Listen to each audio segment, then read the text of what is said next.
आपकी ज़िंदगी किस तरह से पिछले 10 साल में मोदी जी ने और 23 साल नवीन पटनायक ने बर्बाद किया है। वोट अपना डालिए अपने परिवार के हक में, वोट डालिए अपने बच्चे के भविष्य के लिए, वोट डालिए ताकि आपके बच्चे लोग का जब पेपर लीक होता है तो बढ़िया से कानूनी कार्रवाई हो और हम लोग आपको न्याय दिलाते हैं। आजकल मोदी जी और नवीन जी कभी 1 रुपये चावल, कभी मोदी का फ्री राशन के बारे में बहुत बोल रहे थे। अफसोस की बात है कि इस देश में जो है ना, झूठ के माध्यम से, गलत प्रचार से ये पूरे देश में ये काफ़ी लोगों को ये गलत फहमी है कि इन्होंने ये सुविधा जनता के लिए बनाई थी। ये जो फ्री राशन का जितने भी नवीन पटनायक जी जितने कूद रहे हैं, जितना मोदी जी झोला में जो अपने फ़ोटो लगा रहे हैं, 2013 में national food security act Sonia Gandhi ji के नेतृत्व में वो पास हुआ था। उस कानून के चलते जो है हर एक परिवार के, गरीब परिवार के हर एक व्यक्ति को 5 किलो अनाज दिया जा रहा था। फिर से मैं दोहराता हूँ, इसने ना मोदी का कोई रोल नहीं है। मोदी जी ने कोई कानून उन्होंने नहीं लाया। नवीन पटनायक जी ने जो चावल जो कार्यक्रम चल रहा था वो नेशनल फूड सिक्योरिटी एक्ट के माध्यम से चल रहा है। तो प्लीज़ आप कम से कम पब्लिक को, क्योंकि इतना ज़्यादा झूठ लगातार लोग बोलने लगे हैं, तो आपके माध्यम से कम ये सच्चाई जो है घर घर तक पहुंचाने का जो है मैं आप सब लोग से अनुरोध करूंगा कि जो सच है 2013 नेशनल फूड सिक्योरिटी एक्ट, उसके माध्यम से। दूसरा, कांग्रेस का गारंटी मनरेगा हो, कांग्रेस की गारंटी कर्नाटका में हो। जब भी हम किसी चीज़ को प्रॉमिस करते हैं तो हम करके दिखाते हैं। तो उड़ीसा का जनता के लिए मैं कहता हूं कि चुनाव जो अपने बच्चे और भविष्य के बारे में सोचिए। पहला जो है उड़ीसा, जब हमारी सरकार उड़ीसा में बनेगी तो हम क्या करेंगे, जो मेन पॉइंट्स है, क्योंकि चुनाव 3 दिन है तो मेन पॉइंट्स पर ही चर्चा करेंगे। 23 साल से नवीन पटनायक ने आपको जो है एमएसपी का सही दाम नहीं दिया। हमने 3000 रुपये का ऐलान किया। तो जितने भी प्रदेश के किसान हैं अपने परिवार के बारे में सोचिए। नवीन जी ने 1700 रुपये में आपको समेट दिया है। किसान के लिए एमएसपी 3000 रुपये प्रति क्विंटल। आप सोच लीजिएगा कि आपका 200 यूनिट बिजली अगर फ्री होगी तो आप कितने बचत करोगे। हर महीना आपको 2-3 हज़ार का बचत होगा।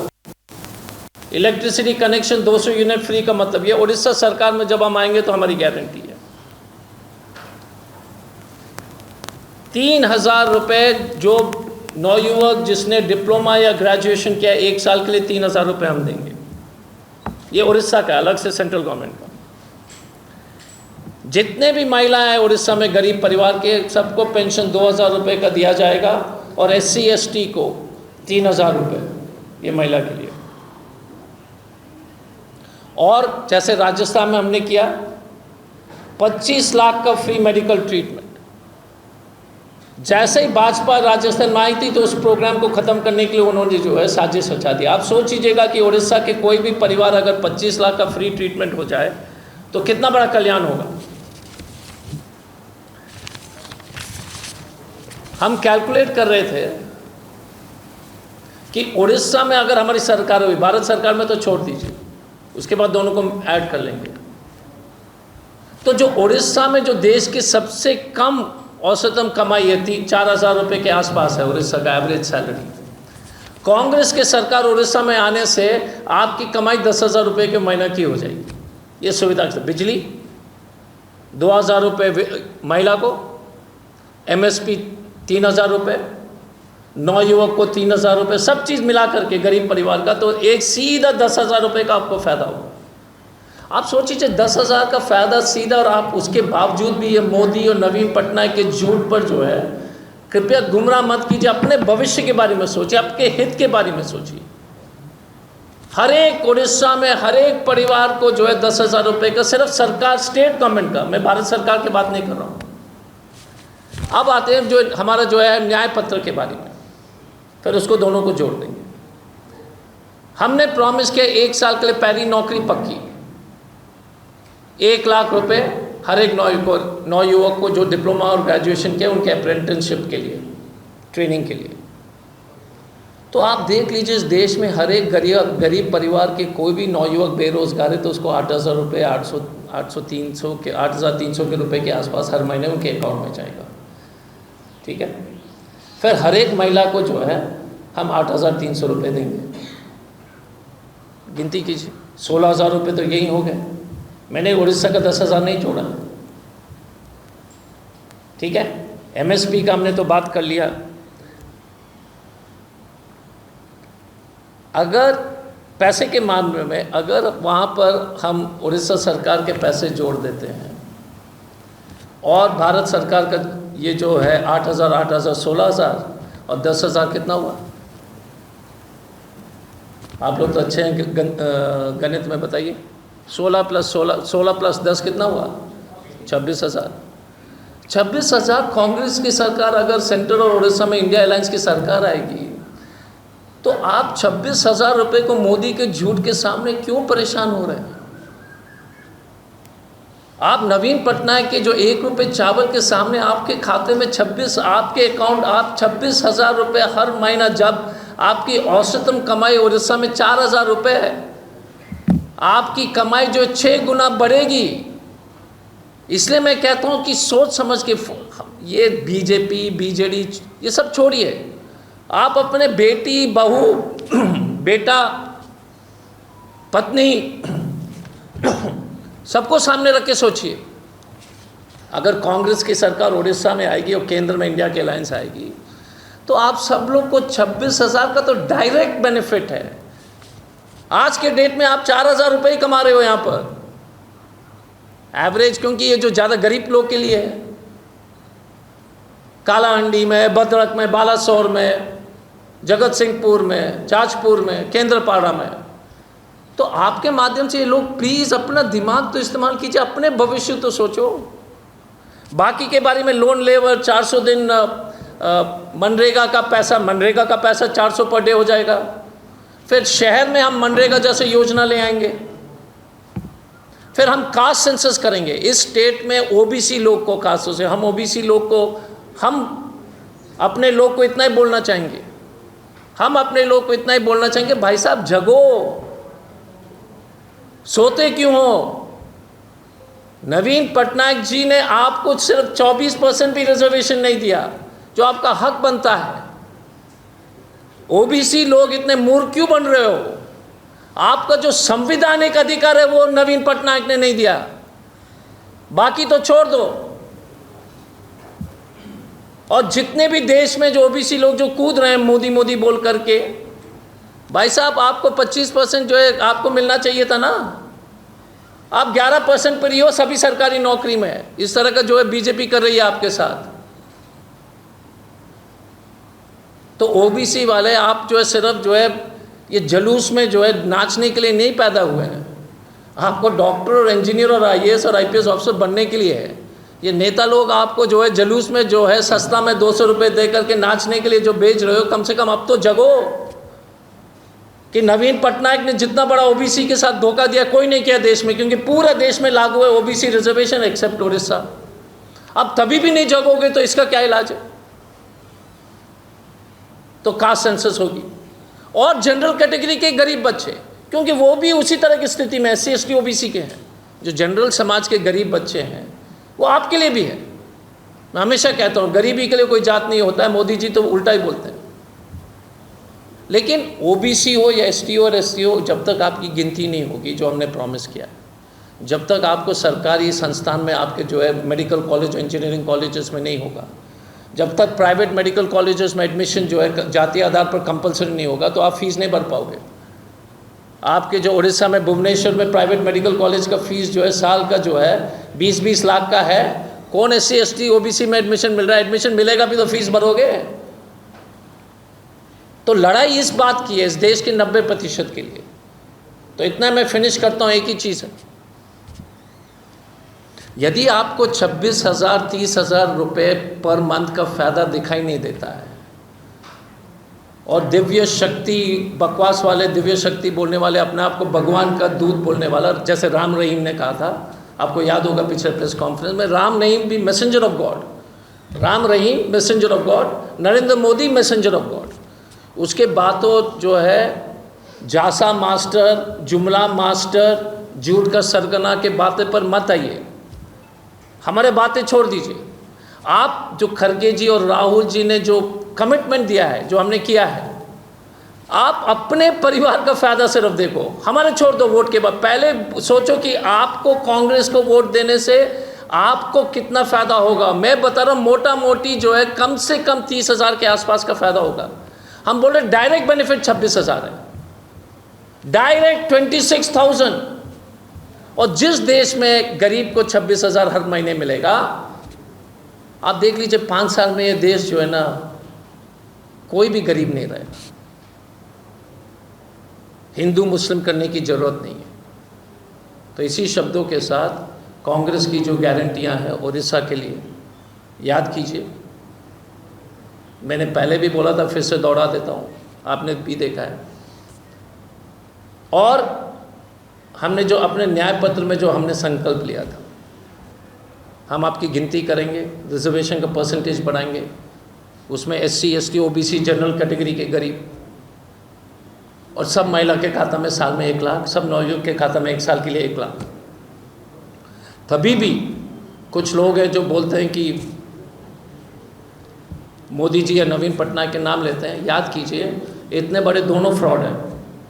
आपको पता है कि नवीन पटनायक ने 1 रुपये चावल दिया ना, वो सोनिया गांधी का नेशनल फूड सिक्योरिटी स्कीम था।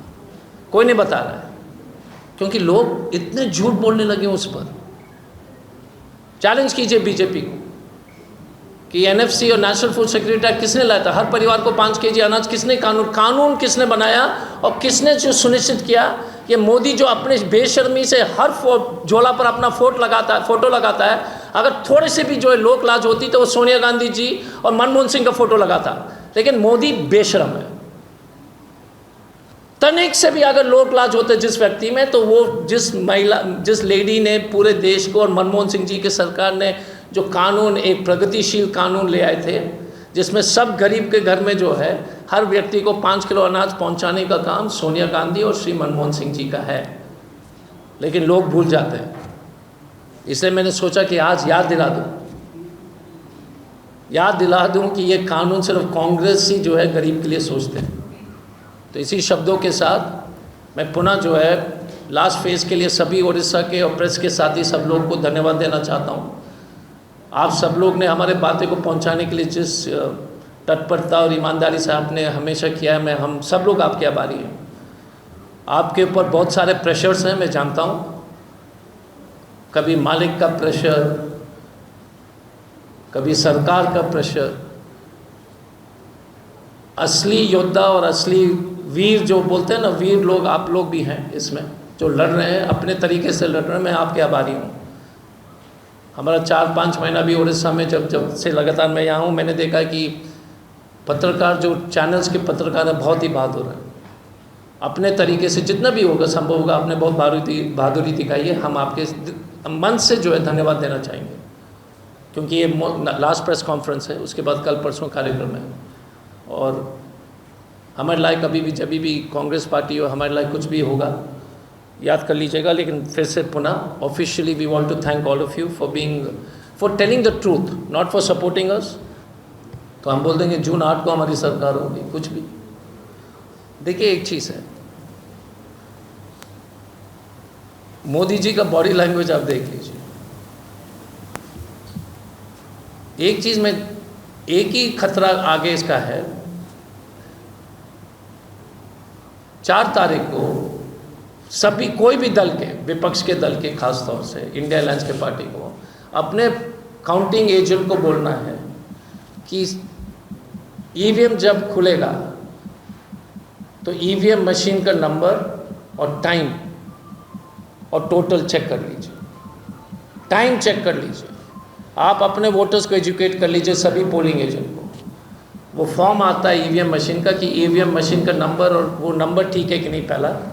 दूसरा कि जो टाइम दिखा रहा है टोटल का, जब टोटलिंग का दबाव बढ़ेगा, जैसे 10-9 बजे का टाइम दिखाता है जब मशीन खुलता है, वो टाइम घड़ी और वो मशीन का टाइम एक ही होना चाहिए, और टोटल फिर नोट कर लीजिए।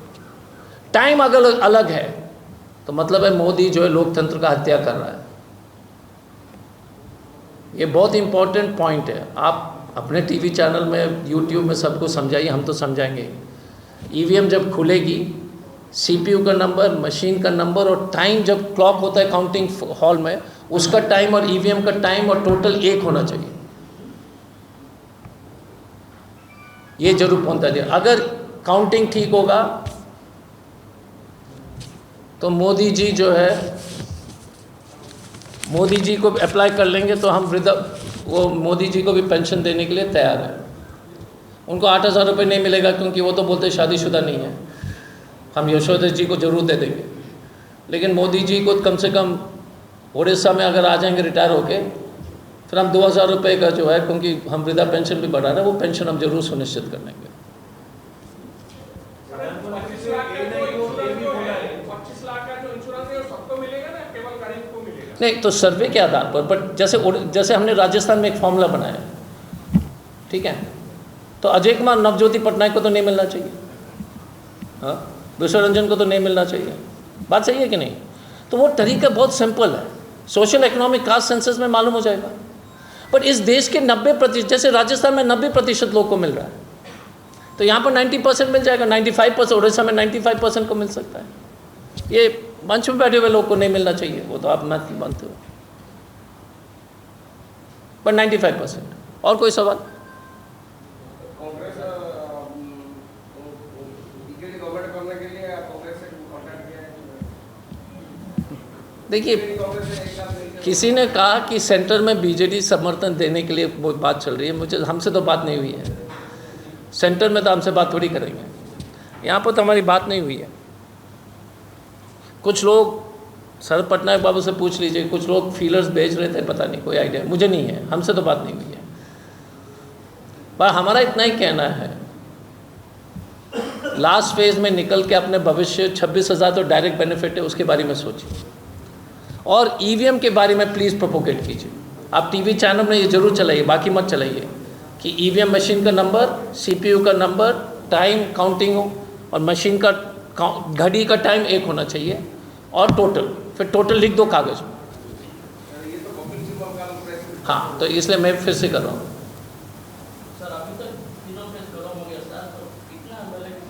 नहीं, वो तो हम कैसे कर सकते हैं, आप बताओ। हर आदमी अपने आप को इतना देखो, एक चीज़ है,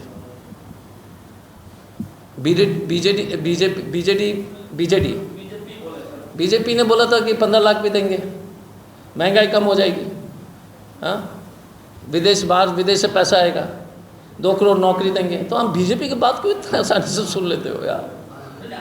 नहीं, मेरा कहना है कि एक अंडरग्राउंड वेव है यार। मैं क्लियरली बोल देता हूँ, भद्रक बालासोर तो जो है स्वीप होगा, ये 2 सीट में असेंबली ऑफ पार्लियामेंट।